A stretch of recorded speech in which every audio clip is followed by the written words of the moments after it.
কোরআন নাজিলের মাস চলে এসেছে। এই জন্যই রমজানের এত দাম, এত মর্যাদা, এত গুরুত্ব।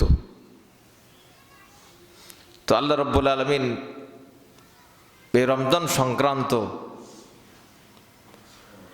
কোরআনুল কারীমে আলোচনা করেছেন যে রমজান মাস এমন একটি মাস,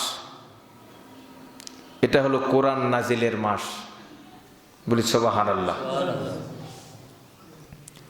তো কোরআনুল কারীম কেন নাজিল হলো এটাও আল্লাহ তাআলা রোজার পাশাপাশি বলে দিয়েছেন আয়াতের মধ্যে, যে আসলে কোরআন কেন নাজিল হলো, কি জন্য আসলো, এই পৃথিবীতে আল্লাহ তাআলা কেন কোরআন নাজিল করলেন, এ সম্পর্কে আল্লাহ তাআলা কোরআনুল কারীমে আলোচনা করেছেন।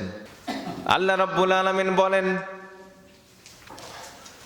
শাহরু রমাদানাল্লাযী উনজিলা ফীহিল কুরআন হুদাল লিন্নাসি ওয়া বায়্যিনাতিম মিনাল হুদা ওয়াল ফুরকান। আল্লাহ রাব্বুল আলামিন সারা পৃথিবীর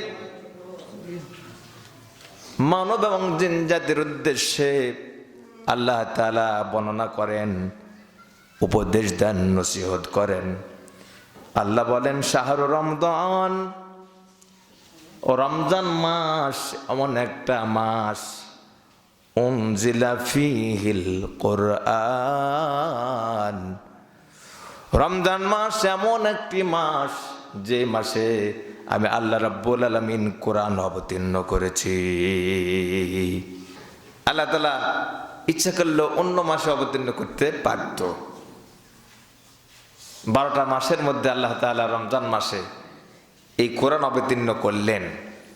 যদি মুহররম মাসে কোরআন অবতীর্ণ হতো তাহলে কিন্তু মুহররম মাসে রোজা করা ফরজ হয়ে যেত।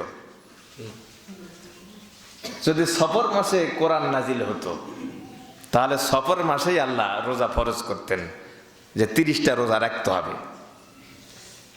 কিন্তু আল্লাহ তাআলা যেহেতু রমজান মাসে কোরআন অবতীর্ণ করেছেন, এই জন্য রমজান মাসে রোজা 30টা রোজা দিয়ে বললেন যে তোমাদের উপরে রোজাকে ফরজ করা হলো, কারণ এই মাসে কোরআন অবতীর্ণ হয়েছে। বলি সুবহানাল্লাহ। আল্লাহ রাব্বুল আলামিন পাশাপাশি বললেন, বান্দারে রমজান মাসে কোরআন অবতীর্ণ হওয়ার কারণে রমজান মাসের মর্যাদা, দাম আল্লাহ রাব্বুল আলামিন বাড়িয়ে দিলেন। কিন্তু কোরআন কেন নাজিল হলো তোমরা শোনো, আমি বলে দিই। আল্লাহ বলেন হুদাল লিন্নাস।